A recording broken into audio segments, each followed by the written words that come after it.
नमस्कार बंधू भगिनींनो, आपल्या सगळ्यांचं सहर्ष स्वागत आहे स्वास्तिकम या माझ्या चॅनलवर। आज मी आपल्याला दुसरा व्हिडिओ आणलेला आहे संस्कृती पूजन या पुस्तकातील।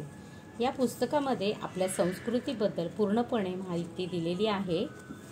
जसं आपण मागील व्हिडिओमध्ये ऐकलं होतं उत्सव दर्शन, आजचा हा व्हिडिओ जो आहे ह्याच्यामध्ये दुसरा जो धडा आहे तो आहे बलिप्रतिपदा अर्थात व्यापारी नवीन वर्ष।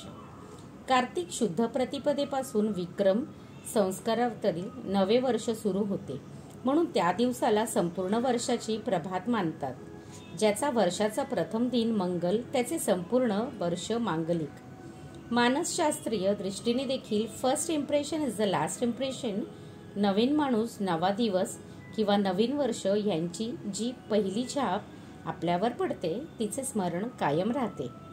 या दिवसाला बलिप्रतिपदा म्हणतात। 3 पावले भूमी मागून वामनाने बळीला पाताळात पाठवले, ती कथा या नावाच्या पाठीमागे आहे। परिणाम त्याच्या पुत्रावर बलीवर झाला। बलीने उत्तमात उत्तम राज्य केले, पण त्याने लोकात असलेली ईश्वरनिष्ठा व वेदनिष्ठा शिथिल करून टाकली। विभिन्न वर्णातील लोकांना त्याने त्याच्या कार्यातील योग्य निष्ठेपासून विचलित केले। ब्राह्मणांना सांस्कृतिक कार्यापासून दूर करून केवळ कर्मकांडीय यज्ञयागात अडकवून ठेवले। आसुरी वृत्तीच्या जडवादी क्षत्रियांना राज्यामध्ये महत्त्वाचे अधिकार दिले। व्यापारही भोगवादी वैश्यांच्या हातात गेला। अशा प्रकारे बलीने त्रिवर्ण नष्ट केले। शिक्षण संस्था ब्राह्मणाच्या हातातून काढून घेऊन राजसत्तेच्या हाती सोपविल्या। त्यामुळे शिक्षण शूद्र, हलके व दुर्बळ बनले। समाजातून भगवदनिष्ठा व प्रभुप्रेम निघून गेले। पैसा प्रमुख झाला। समाजात चाललेली ही भोगवासना व जडत्व पूजा पाहून चिडलेल्या एका स्त्रीने भगवंताजवळ तेजस्वी पुत्राची मागणी केली।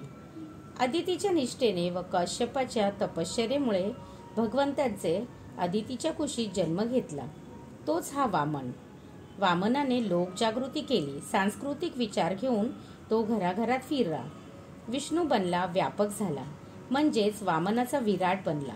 बळीला त्याच्याशी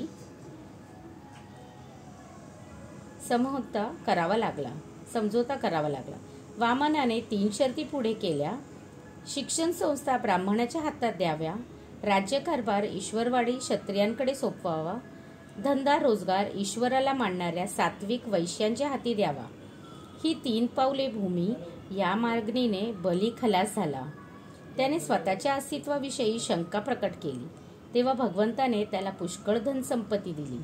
दक्षिणेला सुतलामध्ये पाठवून दिले व स्वतः त्याचा द्वारपाल पहारेकरी बनला। अर्थात बलीला राजकैदी स्टेट प्रिझनर बनवून नजरकैदेत प्रोटेक्टिव्ह कस्टडी ठेवले। भोग व स्वार्थ सोडून दुसरा कोणताच विचार माणूस करीत नसल्या तर त्याचे नवे वर्ष सुरू झाले असे कसे म्हणता येईल? जीवनात जर काही नवीनता नसेल तर नवे वर्ष आणि जुने वर्ष हे शब्द निरर्थक आहेत। स्वतःच्या सोयीसाठी मानवाने पाडलेल्या काळाचे हे शुष्क विभाग आहेत। या दिवशी भगवान श्री विष्णूच्या प्रीतीसाठी गोवर्धनोत्सव व अन्नकूट करण्याची ही प्रथा आहे।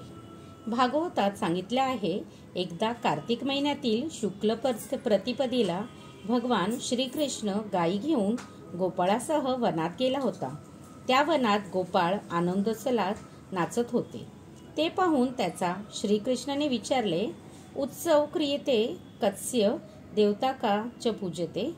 हा कोणाचा उत्सव करीत आहात आणि त्यात कोणत्या देवतेचे पूजन आहे?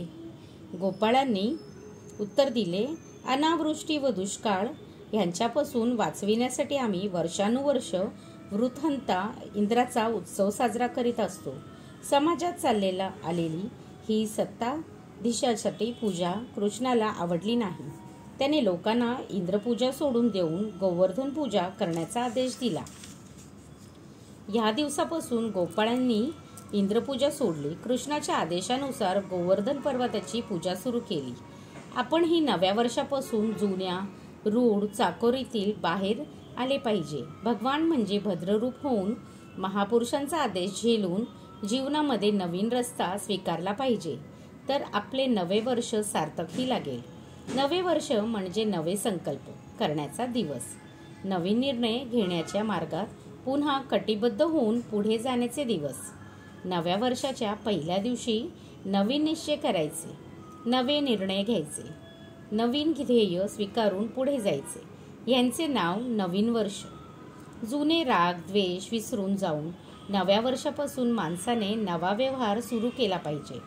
जागे झालो तेव्हापासून सकाळ आणि विसरलो तेथून पुन्हा मोजणे, ही नव्या वर्षाची सूत्रे असली पाहिजेत. नव्या वर्षी केलेले शुभ संकल्प हे केवळ संकल्प न राहता जीवनात ते साकार बनले तर कितीही बिघडलेला डाव सुधरून जाईल व सामान्य मानव महानतेच्या उत्तुंग शिखर गाठू शकेल. आपल्या संकल्पात प्राण भरण्याची जबाबदारी आपलीच आहे. हृदयाला खराखुरा छंद लावून जीवनाला योग्य दिशेने गती देण्याचा आपला प्रयत्न नवीन वर्ष यशस्वी बनवू शकतो. नवीन प्राण जीवनात भरायचा, जीवनाला नवा वेग द्यायचा, हृदयात नवा उत्सव आणायचा. नवे वर्ष काही काळात नाही, नवे जुने आपल्या मनात असते. सदोदित नवतरुण होऊन राहीन या इच्छेला नवे वर्ष म्हणतात. नव्या वर्षाच्या उत्सवाच्या उल्हासाच्या वेळी देखील मानवाने जीवनाचे गांभीर्य समजण्याचा प्रयत्न केला पाहिजे. जीवनाकडे गंभीरतेने पाहणे ही एक गोष्ट आहे आणि बालिश बनणे ही दुसरी गोष्ट आहे. या दोहात जमीन आसमानाचे अंतर आहे. जीवनात गांभीर्य राखणे ही एक गोष्ट आहे आणि निराशाच्या मेघांनी आवृत होऊन जीवन जगण्याची हिंमत हरवून बसणे ही दुसरी गोष्ट आहे. निश्चितच निश्चिंत बनणे ही एक गोष्ट आहे आणि निष्काळजी बनणे ही दुसरी गोष्ट आहे. भोग व स्वार्थ ह्यांनी ग्रासलेल्या जीवनात मानवाला वर काढणारे, जडत्वाकडे अभिमुख असलेल्या मानवाला ईश्वराभिमुख बनणे, जुने रागद्वेष विसरायला लावणे, जीवनाची नवथर प्रेरणा देणारे, रक्ताच्या कणाकणात आशा व उत्साह भरून आपल्याला नित्य तरुण राहण्याचा संदेश देणारे नवे वर्ष जीवनाची दीक्षा देणारे बनावे, हीच प्रभुपाची प्रार्थना. जीवनात नवा आवेश दिसला तर हे जग नवे वाटेल. खरा भक्त तो की नव्या वर्षात नवे जीवन मागतो. श्रीदेवी पर्णमस्तु. शुभम भवतु, शुभम भवतु, शुभम भवतु.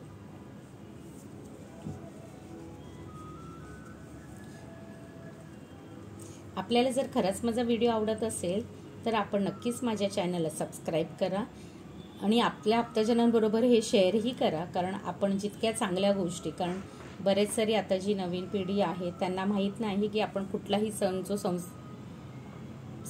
साजरा करतो तो कशामुळे करतो, त्याच्या मागे काय कथा आहे, कशामुळे हा जो सण आहे तो सुरू झाला. तर त्याच्यासाठी आपण नक्कीच हे आपल्या आप्तजनांबरोबरही शेअर करू शकता. आणि आपल्याला जर माझा व्हिडिओ आवडला असेल तर आपण लाईक करा आणि कमेंटमध्ये मला कळवाही की आपल्याला माझे व्हिडिओज कसे वाटत आहेत.